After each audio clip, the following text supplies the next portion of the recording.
Good evening, guys and dolls, cats and kittens. I hope you all are doing well out there, taking care of each other, living life up to your best ability. And if you're seeing something, say something, because plenty of people around need to know that other people care. And maybe you could be saving a life one day. And I wanted to get into a topic that has been much in the news lately. Of course, it has. Otherwise, I may not be talking about it. But the teenage mass shootings that we've had going on, it's been quite divisive to us as a society because of the whole gun control legislation type of thing and just these particular age of individuals and having access to assault weapons seems to be a big driving force into what is happening and going on in the schools and public gatherings across America right now. And they say, that America is number one in mass shootings and whatnot. Well, of course, because a lot of other countries have gun control laws where their citizens can't even carry weapons. um, America has big differentiating views on that. I'm not even going to touch that. I feel, each one is, you're entitled to your personal view on that, but also to be a responsible citizen. And so I did want to get into the whole psyche of a teenage mass shooter. And the thing about that is serial killers, which used to be older white gentlemen angry with the establishment and being robbed of what they felt like they deserved, a certain form of entitlement that they had that they felt justified going out and being a serial killer. Now, a lot of times these turned out to be prostitutes or people that are not going to be noticed, homeless people, that type of thing, and they take out their rage at society on these particular individuals. Well, there has definitely been an escalation in how these crimes are being committed and who is committing the crimes as well. When I got back and did the research, I mean, there's school shootings that have gone back to like 1776 and two kids, involved in that. And periodically they've taken place over the history of America off and on. I even remember the Texas college guys sitting up in the bell tower there and just picking people off that were walking across the campus. And it was such a foreign idea at the time, you just never thought this type of idea would escalate. But instead, much as things in America do, this is picked up to be some kind of a craze and just evolving and taking off. And a lot of that has to do with the Columbine shootings. I live in Colorado. I was here when all of that happened and had some family and friends that were involved in it. You can hardly imagine what that was all like, but just the shock that the state went into. And I have always thought in the bottom of my heart, well, these two kids were not from Colorado. Their parents brought them here. They were not raised here, even though, Colorado was a lot smaller scale on that point in time, too. We hadn't taken off to be the state that we are now. When I grew up, the biggest thing that happened was the National Stock Show. So people were going to be carrying guns, but you knew they killed each other on occasion, but not the type of shootings that we're engaged in now. So with that being said, I kind of wanted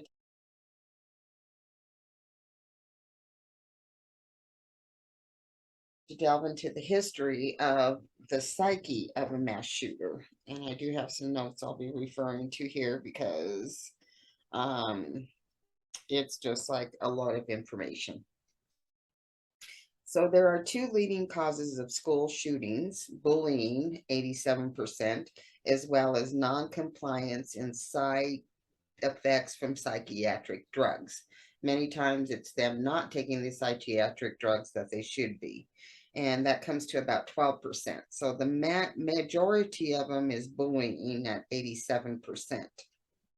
Most school shooters claimed or left evidence behind indicating that they were victims of severe and long-term bullying. The majority of bullying victims experienced feelings of humiliation, which resulted in thoughts of suicide or revenge. And with these particular individuals, it comes out to both. They want revenge and they want to commit suicide too at the same time. These killings now on display a new quality of the fact that they're premeditated and choreographed, right down to the weapons used and the clothes worn. Like the kid that dressed up like the lady so he could just blend in with the crowd and get out. Or, Dylan Klebold and I'll have, what's his name here? Klebold and Harrison Klebold, with them wearing the duster outfits and giving that whole thing a bad name. So they internalize a lot of this anger. They're bullied, so they obviously have a weakness that other people are sensing or grouping together and taking advantage of this individual. And I'm not saying all people who bully are turning into mass murderers, but there's a definite connection in the fact that these guys harbor a lot of anger and eventually decide to get back. But at the same time, they decide, hey, I'm done with this world too. So those two factors involved make a critical, dangerous situation for these boys. Excluding gang-related incidences that were intended to kill at least two people or a school official, in the U.S., the rate of such extreme killings has declined only slightly in the past 4 years from an uptick in the late 1990s. Pardon me. Incidentally, the vast majority of perpetrators are male. By our count, females instigated only 4 of the 101 school shootings that have occurred. Now, I imagine with girls trying to be like boys so much that this is probably going to evolve and change as well. Instead of girls becoming more feminized, they seem to be stepping up to the bat, and I'm as good as any guy, which we've always told them that they are. And I believe that could have a negative side effect as well. Many of our insights come from the analyzing the violent fantasies of adolescent shooters. Because, they've been thinking about that shit for a long time. And that's how this thing happens, because they finally decide to act on it. All of these thoughts that are going to their head and brewing and thinking, they finally act on. These imaginings take root in a desperate mind that yearns for recognition. And I guess, like all bad children, good attention or bad attention, it doesn't matter. It's just attention. Often these young assassins are inspired by examples set by previous shooters. The fantasies typically intensify over several years before they're acted on. So like they say, the bullying's been going on for a long time, while the thoughts of getting some kind of revenge, I'm sure, goes along with that hand in hand. These fantasies typically intensify over several years before they're acted on.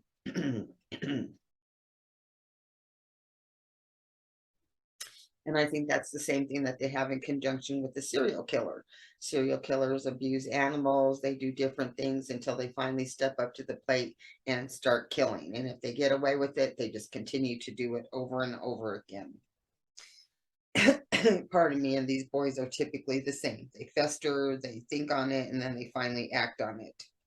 With time, the mental images become more detailed, and they often become buttressed by a distorted sense of what is just or moral, because they're only thinking of their own needs in a narcissistic fashion. So, they tend not to think of what, the public or what is a moral expectation out of them. Such as the need to avenge a perceived offense or believe that in the divine right to decide the fate of others. Since they've been crapped on for so long, I guess they just feel like, hey, I can crap all over you now, or take advantage of the situation, or make you feel my pain. I'm in so much pain. And to me, that is a domestic abuser as well. Having been in that situation with an abuser, I think that the need that they're missing, or that power that they need to feel, is the same, but they just act on it differently. Often these young assassins are inspired by previously set examples of mass murderers. The fantasies typically intensify over several years before they're acted on. And Harris and Klebold are like the pinup poster kids for these guys. They're just like God on earth. And to me, as a Coloradoan, that just hurts me to my soul. because, you know, I grew up in a little town. When it was a little town, everybody said howdy or hi, whatever, you know, and then, of course, we grew like other places grew and things changed.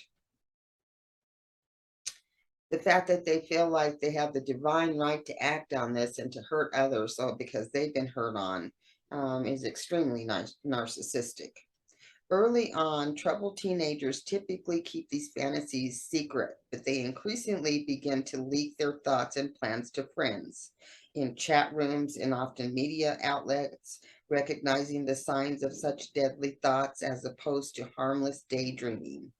Of course, dreams and daydreams sometimes have dark and violent cast to them. Almost everyone has imagined vengeful scenarios, even murderous ones. After particularly frustrating experiences, according to research psychologist David Buss of the University of Texas at Austin. Such fantasies can diffuse tension and thus might be considered a type of psychological hygiene. So, in a fashion, it's good to be able to get some of these negative scenarios out of your head and think, you know, like, you know, a person getting even with that's wronged you in a certain fashion, or maybe, I guess, escalating it to a murderous quality, is that the average individual is not going to act on this crime even if they wish this, you know, individual to be expired off the face of the earth. Most of us know that is an extremely horrible thought, and how to treat somebody in their lifetime, or to take, you know, you always know they're involved with somebody, they got family somewhere. It's a very few individual that isn't going to be missed on this earth. And besides that, most of us know morally that kind of activity is unacceptable, to say the very least. So, I guess these people just get desensitized to that, because I'm sure most people are brought up to know that you're not supposed to kill. And a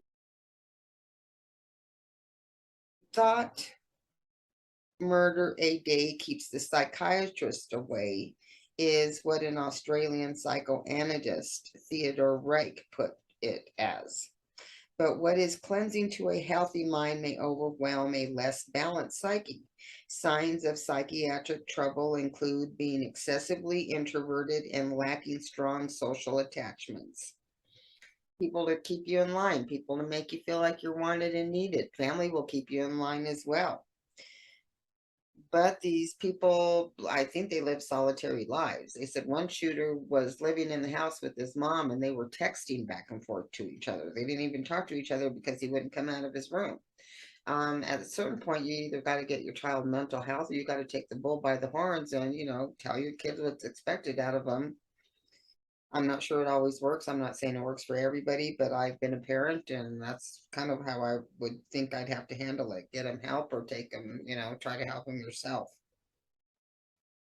Violent offenders are often pessimistic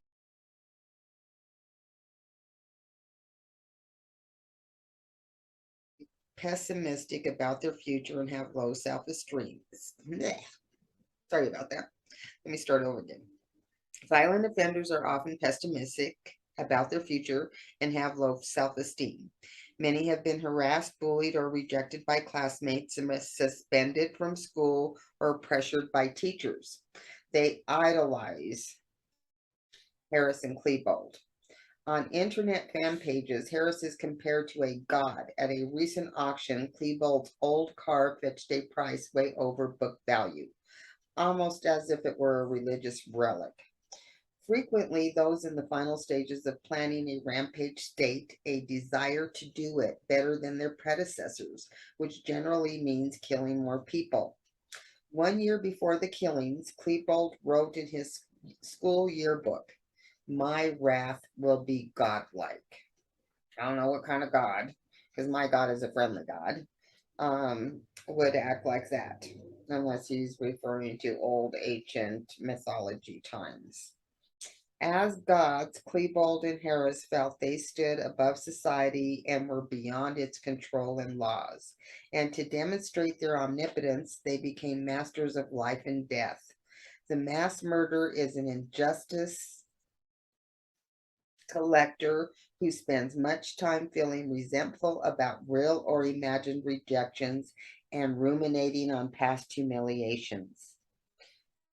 That says so much. And the fact that these guys were so crazy and out there, and these kids looked up to him. There's still so much on social media about him. Um, the pain that Colorado went through went on for years. I mean, you couldn't get away from it, just the whole scenario and what happened. And the fact that this was like in a little more upper crust neighborhood than what we were used to seeing. And we have a lot of gang activity going on in here in Colorado now. So this completely freaked us out. And another thing about that is that Batman guy, well, I lived just blocks away from him when he was living there. And I am a comic book aficionado. And I was looking forward to going to see that, the Dark Knight coming out, wanting to attend that. And for some reason, I don't know, I just got this weird feeling and ended up not going because I figured there's going to be a lot of young people, a lot of noise and all of that. I wanted to be able to enjoy it in privacy. So I ended up not going. And still have a little survivor's guilt behind that. I lived like on Lansing, the hospital was off of Peoria, so just blocks away, and he lived up on Peoria. And I often wonder if those bombs that exploded had gone off, if they would have affected me, my children, and our home there at the time. So I feel like mass murder comes closer to most Americans than we think. And that to me is scary because I have, you know, grandkids and great grandkids that are trying to go to school, and I can't feel comfortable knowing that there's individuals out there who have feel wronged and want to take innocent lives. I can see where people want to hurt other people, but wanting to hurt children is a whole other kind of evil. Taking any kind of life is wrong, but the fact that you want to hurt such innocent little souls is such a depraved evil. And I know they haven't all been, young kids, but a lot of them have. And the fact that they just keep, proselytizing Klebold and Harris. And all I can think is I'm glad that they didn't really come from here, from Colorado. And I know that's horrible to say, but I'm just glad. Um, the mass murder has a paranoid worldview with chronic feelings of social persecution, envy, and grudge holding. He is tormented by beliefs that privileged others are enjoying life's all-you-can-eat buffet, while he must peer through the window like the David Copperfield. Oh, can I have more? Really. And a lot of these people come from very good backgrounds. He is tormented by beliefs that privilege others are enjoying life, and he's not. And that just builds up this, anger about them not having and the haves having. They're the have nots. Well, they're not going to put up with that. Aggrieved and entitled, he longs for power and revenge to obliterate what he cannot have. The mass murderer expects to die frequently, does in what amounts to mass homicide, personal homicide. He may kill himself or script matters so that he will be killed by the police.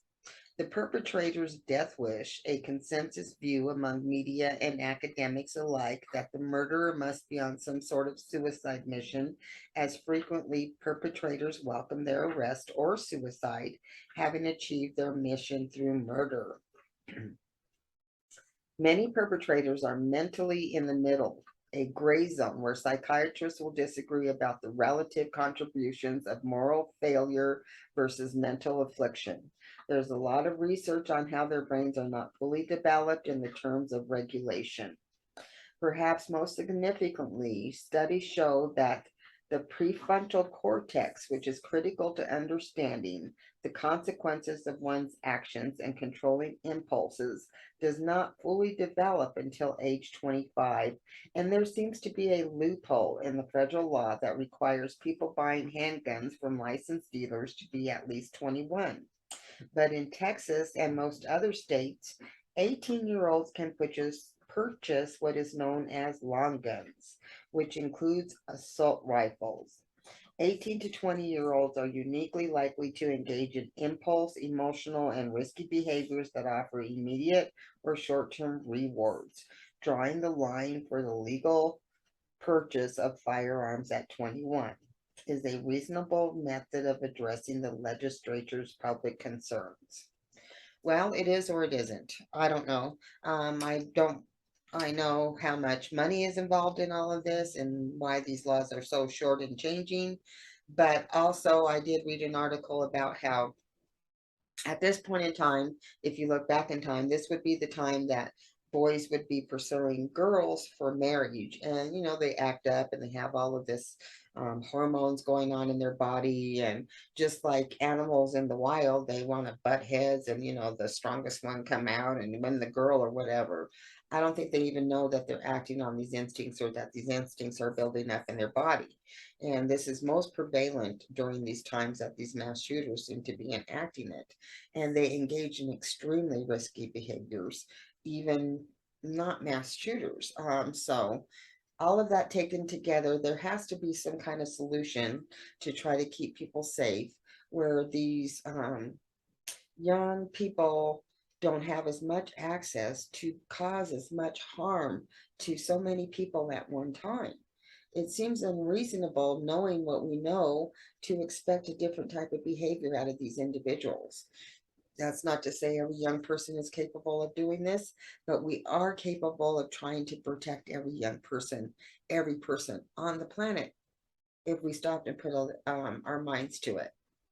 And I don't know what the answers are, but I know that if we get out and we talk about it and we start to figure out why this is happening, that maybe we can come up with some solutions. And another thing that comes into play with this whole thing is head damage, brain damage. Like in serial killers, a lot of these people engaged in this activity has had head injuries. And if you mess with your frontal cortex or something like that, it does have the ability to make you become a more twisted individual. So keeping all of that in mind and knowing that mental health situations are not easy to resolve by far. Um, the only thing we can do moving forward is if we see something, say something and try to keep everybody safe. It's better to say something and then turn out the wrong side that, hey, everything's okay, fine, move forward, put it, on the back burner there and move on. But so many instances that these people have had history in the past, nothing's been done to it. We need to be more proactive on acting upon these things. And love your kids. Spend time with your kids if you choose to have kids. Try to do the right things by them. And nobody's a perfect parent. I understand that. But letting your children know that you truly love them, I think will take them a long way too. So, with that being said, I don't know. I just pray for the world and the state of affairs that we're in right now. I know we each, at every age in the time passing by, have our own dramas to contend with. But this is a pretty serious one. So I hope we as Americans step up to the forefront, as we have always done in the past, and enact some changes to get these problems resolved. With that, my guys and gals, cats and kittens, I'm going to wish you a good night. And if you see something, say something. Stay safe out there and have a good evening. I shall talk to you on next Monday.